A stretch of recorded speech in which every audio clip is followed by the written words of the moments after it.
রবিবার দুপুরে বানালাম চিকেন আর তার সাথে বাইরে হলো ঝমঝমিয়ে বৃষ্টি। সো হ্যালো এভরিওয়ান, কেমন আছেন আপনারা সবাই? আমি ঈশিতা আবার নিয়ে চলে এলাম একটা নতুন ভিডিও। তো আজকে আপনাদের সাথে শেয়ার করব চিকেনের লাল লাল ঝাল ঝাল ঝোলের একটা রেসিপি। সবাই জানেন এই রেসিপিটা, কিন্তু আমি আমার মতনভাবে যেভাবে করি সেটা আপনাদের সাথে শেয়ার করব। তো চলুন শুরু করা যাক। প্রথমে তো চিকেনটা ভালো করে ধুয়ে পরিষ্কার করে রাখা আছে, আর আমি আদা রসুন লঙ্কা আর টমেটোটা ভালো করে পেস্ট করে নিলাম। এরপর ওই ধুয়ে রাখা চিকেনের মধ্যে সর্ষের তেল, হলুদ গুঁড়ো, ধনিয়া গুঁড়ো, জিরে গুঁড়ো আর সামান্য পরিমাণে কাশ্মীরি গুঁড়ো লঙ্কা দিয়ে দিলাম। আর এরপরে আমি এর মধ্যে দিয়ে দিলাম ওই কেটে রাখা কুচি কুচি করে কাঁচা পেঁয়াজ।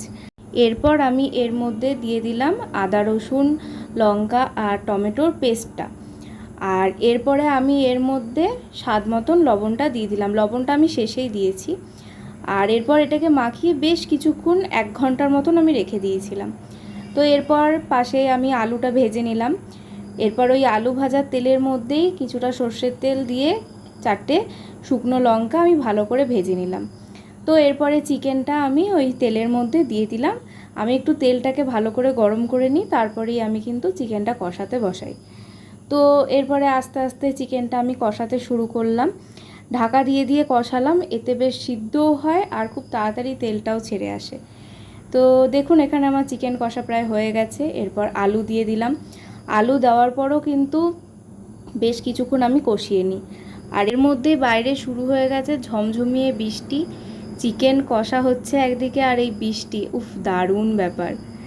তো দেখুন আমার কিন্তু এখানে চিকেনটা ভালো করে কষা হয়ে গেছে। তো এরপর আমি এর মধ্যে পরিমাণ মতন গরম জল, খুব ভালো করে জলটা গরম করে নিয়ে তারপর আমি এর মধ্যে দিই। তো এবার আমার যতটা জল লাগবে ততটা দিয়ে দিলাম। এখানে চিকেন আলু সবই খুব ভালোভাবে সিদ্ধ হয়ে গেছে। এরপর গরম মশলা দিয়ে নামিয়ে নিলাম। তো দেখে বলুন তো, আমার আজকে এই চিকেনের লাল লাল ঝাল ঝাল ঝোল, খুব একটা বেশি ঝোল নয়, আমরা খুব একটা বেশি ঝোল খেতে কেউই পছন্দ করি না, মোটামুটি ঝোল, কেমন লাগলো সবাই কিন্তু অবশ্যই জানাবেন। সবাইকে অনেক অনেক ধন্যবাদ।